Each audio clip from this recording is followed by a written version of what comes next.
한 신혼부부가 텔레비전에서 미스 코리아 선발대회를 시청하고 있었습니다. 그 선발대회를 보다가 아내가 남편에게 물었습니다. 자기야, 자기는 내 어떤 매력에 반해서 결혼을 했어? 저 10번처럼 예뻐서 결혼했어? 16번처럼 청순해서 결혼했어? 20번처럼 지적으로 보여서 결혼했어? 그렇게 물었습니다. 남편이 부인을 물끄러미 쳐다보더니 대답하는 말이 그래, 난 자기의 그런 유머 감각에 반해서 결혼했어 그랬답니다. 우리 신앙생활에 시험이 있는데 이 시험에 대한 아주 심각한 오해가 하나 있습니다. 그것은 어려움만 시험이라고 생각하는 겁니다. 우리가 세상 살아가면서 실패하거나 병들거나 이런저런 어려운 일이 생기면 이거 시험이다 그렇게 생각하고 기도도 하고 말씀도 가까이 합니다. 그러나 반대로 모든 일이 잘 되고 건강하고 어려움이 없을 때 그것을 시험이라고 생각하는 사람은 아무도 없습니다. 그러나 사실은 그 평안함도 시험입니다. 평안함이 시험인데 평안함은 시험이라고 생각하지 아니하니 이게 사실은 가장 무서운 시험이 될 수가 있는 것입니다. 언젠가 택시를 탔는데 택시 기사가 말하기를 좋아해요. 그런 분들이 있잖아요. 계속해서 이야기를 하면서 자기가 28년 무사고 운전이라고 자랑을 했습니다. 그래서 내가 대단하다고 그 무사고 운전에 무슨 비결이 없냐고 있으면 가르쳐 달라고 그랬습니다. 그랬더니 그 기사분이 저한테 다시 물어요. 사고를 내본 적이 있습니까? 예, 내본 적이 있습니다. 그때 사고 날 때 길이 확 열려 있었습니까? 아니면 앞에 차들이 많아서 길이 막혀 있었습니까? 제가 길이 확 열려 있었다고 대답을 했습니다. 그 명지저어에서 제가 조그마한 접촉사고를 냈는데 길이 옛날 길, 지금은 그 길이 없어졌는데 확 열려서 신나게 달려나가는데 알고 보니까 길이 좁아지면서 급커브고 저쪽은 바다인 거예요. 그러니 브레이크를 밟고 핸들을 돌렸는데 그 속도에 밀려가지고 삑 하고 차가 돌아가 반대편에 주차해놓은 차를 들이받은 그런 사고를 제가 낸 적이 있는 겁니다. 그래서 길이 열려 있었다 이렇게 대답했더니 이 기사가 그 대답이 딱 마음에 드는 것 같아요. 바로 그겁니다. 길이 열렸을 때를 조심해야 됩니다. 차 사고는 차가 막혀 있을 때 절대로 큰 사고 나지 않습니다. 앞에 차가 많이 있을 때는 사고 나지 않는다는 거예요. 그런데 길이 확 열렸다고 좋다고 신나게 달려다가 아차하는 순간에 갈 수가 있다는 겁니다. 그래서 이분의 이야기가 길이 열렸을 때, 무사고의 비결은 길이 열렸을 때를 조심하는 겁니다. 저는 그 이야기를 잊을 수가 없었어요. 아주 인상적이었습니다. 이 이야기야말로 인생 진리다. 제가 마음속에 그런 생각이 드는 거예요. 우리 인생이 길이 열렸을 때, 평안할 때, 어려움 없을 때, 건강할 때 사실은 가장 위험할 수 있다는 겁니다. 그때가 가장 큰 시험일 수가 있다는 것이지요. 예를 들어 보십시다. 우리가 내 물건 도둑 맞으면 시험 들었다 그럽니다. 손해봤으니까 아이고 아까워라 시험 들었다. 그런데 누군가 나에게 선물 가져오면 그거 시험이라고 생각하는 사람 아무도 없습니다. 좋아합니다. 그러나 그 선물이 뇌물일 수 있습니다. 그거 덥석 받아가지고 곤란에 처하는 정치가들이 얼마나 많이 있습니까? 또 보세요. 우리는 누군가가 나에게 충고를 하거나 언짢은 이야기를 하면 기분 나쁩니다. 시험에 들겠다. 그렇게 생각합니다. 그러면서 칭찬은 과도한 칭찬을 들어도 아무도 그거 시험이라고 생각하지 않습니다. 그러나 그 과도한 칭찬 듣고 기분 좋아 어스대다가 넘어질 수 있습니다. 칭찬이 시험일 수 있습니다. 또 보십시다. 건강할 때 하고 병 들었을 때 어느 것이 시험입니까? 여러분, 병 들어가지고 죄 짓는 사람 봤어요? 병 들면 죄 짓지 않습니다. 병 들면 지은 죄도 회개합니다. 건강할 때 죄 짓습니다. 건강하기 때문에 죄짓습니다. 건강이 병보다 더 큰 시험일 수 있다는 이야기지요. 그런데 우리는 아무도 평안하고 어려움 없고 잘 되면 이걸 시험이라고 생각하지 않습니다. 그래서 사실은 많은 그리스도인들이 어려움의 시험에서 넘어지는 것이 아니라 평안함의 시험에서 넘어집니다. 기독교 역사를 보세요. 교회가 어려울 때 침체되고 문 닫았습니까? 아닙니다. 평안하고 부유해지고 잘 살 때 교회는 전부 문을 닫았습니다. 오늘 어쩌면 한국 교회가 만난 가장 큰 위기도 여기에 있고 우리가 만난 가장 큰 문제도 여기에 있습니다. 오늘 읽은 말씀을 보면 하나님의 탄식 소리가 있습니다. 하나님이 탄식을 합니다. 이 백성이 나를 잊어버렸다 탄식하고 있는데 여러분 우리 5절 6절을 함께 읽어보십시다. 5절 6절 시작. 내가 광야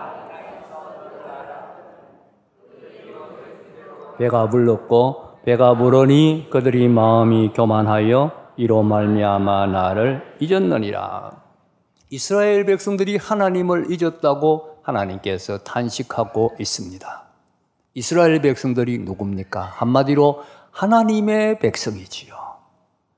아브라함 때부터 너의 후손은 내 백성이다 하나님이 정했고요. 애굽의 노예 생활할 때도 하나님이 능력으로 저들을 구원해 주셨고 광야에서도 이모저모로 보살펴 주셨습니다. 가나안 땅에 정착하게 해주셨고 가나안 땅에서도 잘 살게 해주셨습니다. 하나님의 백성입니다. 그런데 이렇게 하나님은 이스라엘에게 은혜를 베풀었는데 이스라엘은 하나님을 잊어버렸다는 겁니다. 저들이 나를 잊어버렸다. 이스라엘이 하나님을 잊어버렸다고 하나님이 탄식하고 있습니다. 문제는 언제 잊었느냐? 이 시점입니다. 언제 잊었느냐? 이게 중요합니다. 우리 6절을 보면요. 먹여준 대로 배가 불렀고 배가 부르니 마음이 교만하여 이로 인하여 나를 잊었느니라. 한마디로 언제 잊었다고요? 배 부를 때 잊어버렸다. 배가 부를 때 잊어버렸다. 배가 고플 때 하나님을 잊어버린 것이 아니라 어려울 때 하나님을 잊어버린 것이 아니라 배 부를 때 하나님을 잊어버렸다는 겁니다. 여러분 배 부를 때라는 말은 무슨 뜻이겠어요? 밥을 많이 먹어가지고 배가 불룩하다 그 뜻이겠습니까? 아니지요. 어려움 없고 문제 없고 모든 일들이 잘 되고 평안하고 풍요로울 때 그때가 배부를 때잖아요. 배부를 때. 그때 이스라엘 백성이 하나님을 잊었다는 겁니다. 이스라엘 백성들 광야에서 하나님을 잊지 아니했습니다. 광야에서 어려웠지요. 마실 물이 없었고 먹을 양식이 없었고 여러 종족들의 위협이 있었습니다. 그들은 그때 하나님을 잊어버리진 아니했습니다. 때로는 불평했습니다. 원망했습니다. 그러나 그 대상은 언제나 하나님이었습니다. 하나님을 향하여 불평하고 하나님을 향하여 원망했지 하나님을 잊어버리지는 아니했습니다. 이러한 저들이 가나안 땅에 하나님의 은혜로 들어왔습니다. 더 이상 광야를 걸어가는 것이 아니라 이제는 가나안 땅에 정착했습니다. 모래밭을 걸어가던 이 사람들이 풍성한 무화과나무, 감람나무, 포도나무 밑에 앉아서 요단강물에 발을 담갔습니다. 눈앞에는 황량한 모래밭이 펼쳐져 있는 것이 아니라 기름진 들이 펼쳐졌습니다. 하루 이치에 만나를 거두는 것이 아니라 몇 달, 몇 년 먹을 양식을 거두어 창고에 가득 쌓았습니다. 좋은 집을 짓고 좋은 옷을 입고 기름진 음식을 먹고 포도주를 마셨습니다. 한마디로 배부르게 된 것이지요. 그런데 이상합니다. 이렇게 풍요롭게 된 것이 누구의 은혜입니까? 우리 본문 6절에 그들이 먹여준 대로 배가 불렀다. 스스로 먹은 것이 아니라는 거지요. 누가 먹여주신 거예요? 하나님이. 하나님이 복을 주셨고 하나님이 먹여주셨다는 것입니다. 그렇다면 당연히 먹여주신 하나님께 감사해야지요. 그런데 정반대 현상이 일어납니다. 하나님이 은혜를 베풀어 주시고 하나님이 먹여주셨더니 오히려 그 하나님을 점점 잊어버리게 되더라는 겁니다. 하나님이 은혜를 베풀어 주셨는데 그 하나님 앞에 감사하는 것이 아니라 은혜를 받으면 받을수록 잘 살면 잘 살게 될수록 하나님과 멀어지게 되더라는 겁니다. 참 이상한데요. 그러나 알고 보면 이것이 우리의 모습. 이것이 우리 모습입니다. 우리 민족을 생각해 보십시다. 하나님은 우리 민족을 일제 36년 치하에서 구원해 주셨습니다. 일제는 1945년 8월 17일 이 땅의 기독교 지도자들을 전부 죽이기로 극비 문서를 만들어 놓고 있었습니다. 이미 밝혀진 사실입니다. 8월 17일이면 이 땅의 기독교 지도자들 다 처형당하게 되어 있었는데 하나님 3일 전에 기적적으로 간섭하셔서 일제로 망하게 하시고 우리를 구원해 주신 것입니다. 6.25 전쟁 때도요. 저 북에서 내려와서 이 낙동강 주변에 조금 남았을 때 그냥 그대로 북에서 계속 밀어버렸으면 끝났습니다. 갈 데가 어디 있습니까? 끝나는 거지요. 그런데 역사상 전무후무하게 유엔군이 개입을 해서 우리를 구원해 주셨습니다. 이 하나님의 은혜지요. 하나님께서 우리를 살려주신 것입니다. 우리 민족을 사랑해 주신 거예요. 그리고 그 전쟁의 잿더미 속에서 이렇게 잘 사는 나라로 만들어주셨습니다. 기적적인 역사 아닙니까? 세계 10대 무역 대국이 되었습니다. 올림픽을 치루었고 월드컵을 치루었습니다. 올림픽, 월드컵 두 개 다 치룬 나라가 몇 나라 되지 않습니다. 정말 하나님의 복을 받았습니다. 교회는 어떻습니까? 선교 100년 넘었는데 이렇게 많은 교회가 세워지고 교회가 부흥해서 여러분 시골 가보세요. 저 조그마한 마을의 제일 큰 건물은 예배당입니다. 방방곳곳에 교회 없는 곳이 없어요. 정말 우리 민족 하나님의 복을 받았습니다. 잘 살게 되었습니다. 문제는 이렇게 잘 살게 되면서 지금 어떠하냐는 거지요. 점점 하나님과 멀어지고 있지 않습니까? 열심은 식어지고 신앙은 차가워지고 하나님과는 점점 멀어지고 점점 하나님을 잊어버려 가고 있다는 것입니다. 한 40년 전 이야기인데 시골에서 한 여집사님이 새벽 기도를 가려고 그때는 자명종이 흔치 않던 시대라서 새벽마다 시간 맞춰 오는 닭을 한 마리 샀습니다. 닭 장사한테 확인해서 이거 새벽마다 시간 맞춰 옵니까? 틀림없이 시간 맞춰 온다는 거. 그러면 됐다. 닭 소리 듣고 새벽 기도하려고 닭을 샀어요. 사서 집에 가져왔는데 안 우는 거예요. 하루 이틀 한 사나흘 지났는데 전혀 울지 않아요. 쏘갔구나. 벙어리 닭을 쏘개서 팔았구나. 따지러 갔습니다. 안 되면 바꿔와야지요. 그래서 이 벙어리 닭을 팔았다고 주인 보고 대들었더니 주인이 오히려 반문을 하는 겁니다. 닭집은 지어 주었어. 먹이는 제때 주었어. 암탉도 이어 주었어 하니까 여집사님이 완벽하게 다 해줬다. 그러니까 닭 장성하는 말이 보십시오. 집 있겠다. 마누라 있겠다. 먹고 살만 하겠다. 뭐가 답답해서 빽빽 울어 쌌겠어. 여러분 이게 웃을 이야기가 아니지요. 집 있겠다. 아내 있겠다. 남편 있겠다. 자녀 있겠다. 먹고 살만 하겠다. 뭐가 답답해서 하나님 앞에 나와서 울고불고 부르짖겠냐는 거예요. 뭐가 답답해서. 여러분 평안할 때는 신앙생활의 위기입니다. 가장 위험한 때예요. 뭐가 답답해서 울고불고 기도하고 부르짖겠냐는 거지요. 정신을 차려야 하는 것입니다. 알아야 할 것은 언제 하나님을 잊어버렸는지 그것을 모른다는 사실이에요. 몇 년, 몇 월, 며칠 날 그때부터 하나님을 잊어버리면 정신 차려가지고 내가 하나님을 잊어버리구나. 다시 하나님을 섬겨야지 할 텐데 이것은 서서히 이루어집니다. 평안하면 나도 모르는 사이에 서서히 점점 하나님을 잊어가는 거예요. 언제 잊었는지도 모르고 잊어버리게 된다는 겁니다. 미국의 어느 대학에서 이런 실험을 했답니다. 비커, 여러분 유리로 된 비커 알지요? 거기에 물을 넣는데 개구리가 제일 좋은 온도로 온도를 딱 맞췄답니다. 개구리는 온유월 여름철에 그 뜨뜻한 논물, 미지근한 논물 그 온도를 제일 좋아한다는 겁니다. 그렇게 딱 온도를 맞춰 가지고 개구리를 거기에 넣고 뚜껑을 안 닫아요. 그러나 개구리가 딱 들어가 보니까 여기가 내 고향이다. 그런 생각이 드니까 좋다고 딱 편안하게 앉아 있는 겁니다. 너무 좋으니까. 온도가 딱 맞으니까요. 그 비커에 열을 가하는데 갑자기 뜨겁게 만들면 개구리는 올라서 튀쳐나오지요. 그런데 눈치채지 못할 정도로 서서히 조금씩 온도를 올리는 겁니다. 그러면 개구리가 거기 앉아가지고 아이고 좋아라, 아이고 좋아라, 너무 뜨거워지구나, 나가야 될 텐데 하면서 못 나가고 그대로 폭 삼키게 되더랍니다. 여러분, 이것이 우리의 영적 모습일 수 있는 거예요. 평안할 때.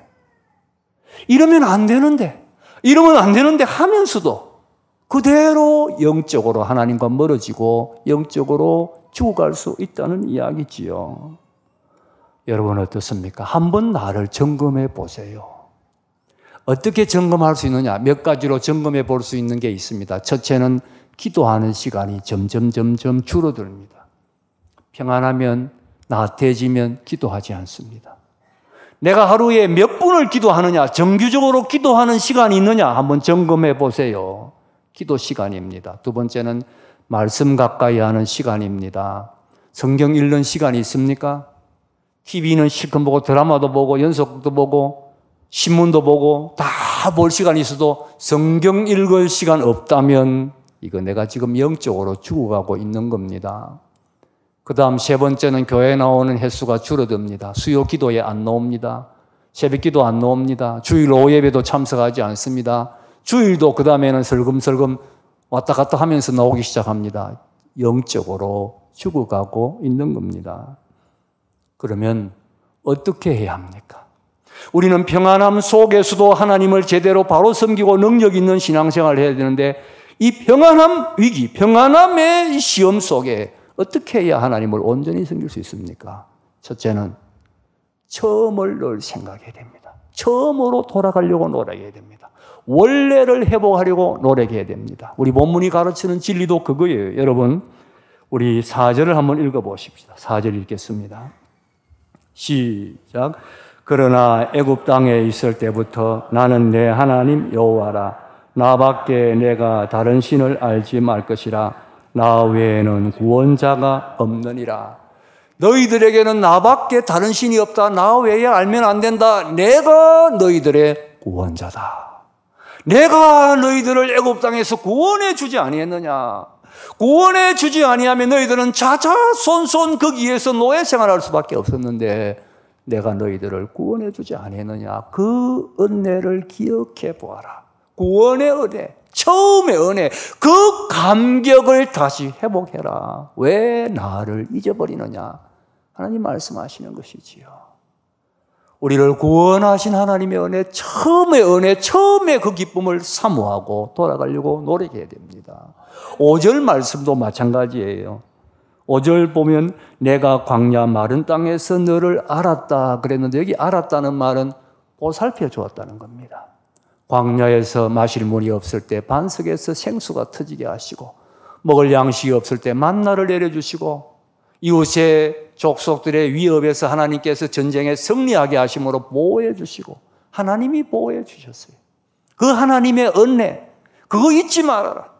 애굽 땅에서 구원해 주시고 광야에서 돌보신 하나님의 은혜를 기억할 때, 은혜를 생각할 때 하나님과 멀어지지 아니할 수 있다는 것입니다. 우리도 그렇습니다. 은혜, 처음 은혜를 생각해. 처음 은혜. 내가 처음 받았던 감격, 늘 사모해야 되는 겁니다. 어느 부부가 서로 사랑해서 결혼을 했습니다. 행복하게 살았어요. 아이를 낳았어요. 기뻐했습니다. 아이가 죽었습니다. 슬픔 가운데 서로 위로했습니다. 그런데 10년이 지난 후에 우리 서로 안 맞다 헤어지자 이혼을 하기로 했습니다. 그래서 물건을 나누는 거 이거는 당신 이건 내 거 서로 나누는데 저 장롱 밑바닥에서 10년 전에 죽은 아이 사진이 나온 겁니다.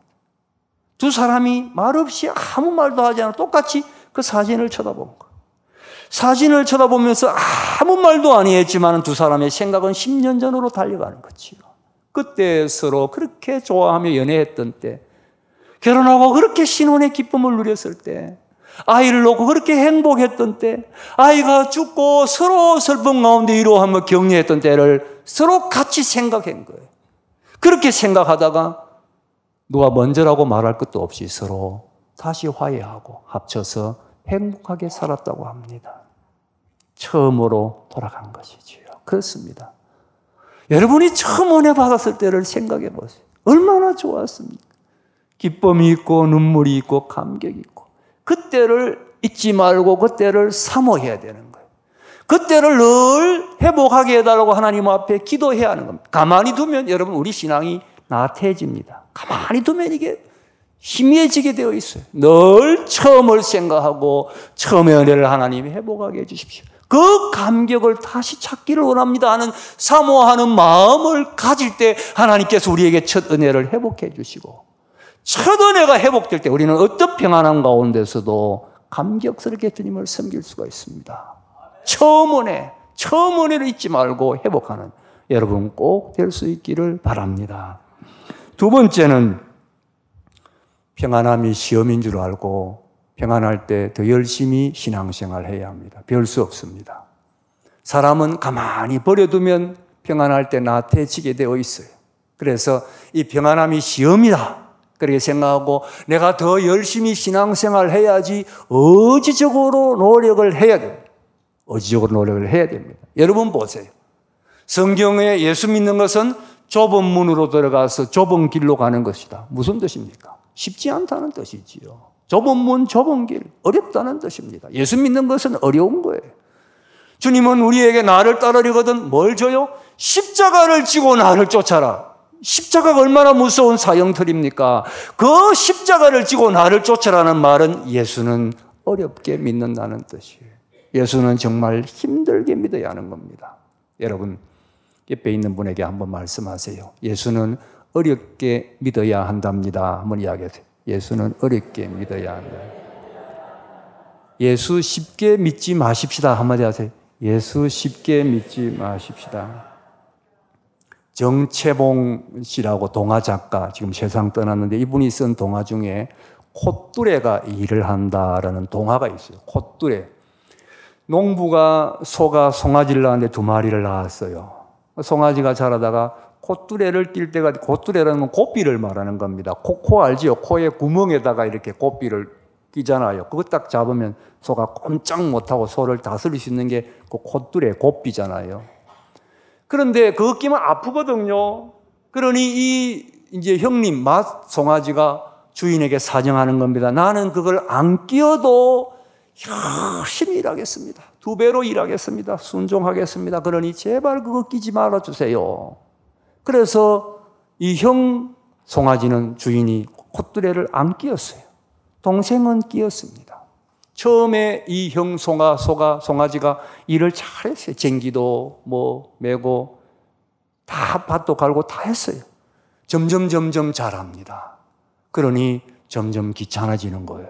자기는 고삐가 없잖아요. 그러니 이제 주인이 일 시키면 깨를 부리는 겁니다. 도망 다니는 겁니다. 주인이 오면 뒷발질로 차버리도 하고 자기 마음대로 하는 겁니다. 하루는 동생 소가 밭에서 일을 하고 왔는데 형 소가 보이지가 않는 거예요. 주인에게 물었습니다. 형 소가 어디 갔습니까? 주인이 대답합니다. 일은 안 하고 깨만 부려서 도살장으로 보냈다. 여러분, 콧뚜레는 필요한 겁니다. 스스로 신앙의 콧뚜레를 껴야 돼요. 내가 스스로 내 신앙의 선을 그어야 됩니다. 내가 성경은 어떻게 읽겠다. 내가 기도는 어떻게 하겠다. 이런 결단들이 스스로 있어야 됩니다. 아무 결심 없이 그저 물에 물 탄 듯이 떠내려가듯이 신앙생활하니까 점점 나태해지는 겁니다. 스스로 선을 그으세요. 저는 올림픽 보면서 그런 생각합니다. 메달 따는 사람들. 저 사람이 저 메달 따기 위하여 얼마나 훈련을 했을까? 그렇지 않습니까? 여러분, 신앙생활 영적인 훈련이 필요한 거예요. 스스로 훈련을 해야 되는 겁니다. 수요 기도에도 넣으시고 새벽 기도에도 넣으시고 집에서도 성경 읽으시고 봉사하시고 열심을 내어야 합니다. 그래야 우리의 영혼이 살고 아리란 이 평안함 가운데서 승리하는 신앙생활을 할 수 있게 되는 것입니다. 보세요. 우리 본문 7절, 8절을 보면 하나님께서 경고를 합니다. 계속해서 그렇게 가면 망한다는 거예요. 망하게 하겠다는 거예요. 계속해서 평안한 가운데 배불러서 하나님 잊어버리면 망하게 하겠다는 겁니다. 결국 이스라엘 망했습니다. 하나님 잊어버리고 돌이키지 아니하기 때문에 나라가 망했습니다.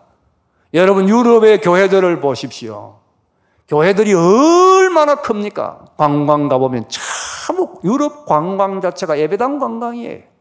그 큰 예배당이 언젠가는 꽉꽉 찼을 거예요. 지금은 텅텅 비어 관광지가 되고 아무도 없습니다. 왜 유럽의 교회들이 그렇게 되었습니까? 편안해지면서 잘 살게 되면서 배부르게 되면서 하나님 잊어버렸다는 거예요.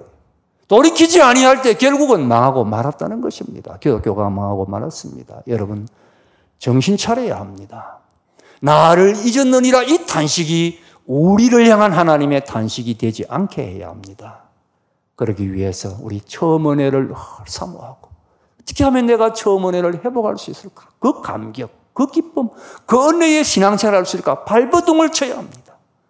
그리고 신앙생활 쉽게 하는 거 아닙니다. 어렵게 해야 됩니다. 기도하시고 말씀 읽으시고 스스로 선을 정하세요. 나는 이렇게 신앙생활 하겠다. 계속해서 안 되면 다시 결단하고 다시 결단하고 다시 결단해서 신앙의 훈련을 쌓아야 합니다. 그래서 평안하든지 어려움이 있든지 어떤 환경 가운데서도 은혜 가운데 기쁨 가운데 하나님 잘 섬겨서 늘 승리의 신앙생활을 하는 여러분 다 되시기를 주님의 이름으로 축복합니다.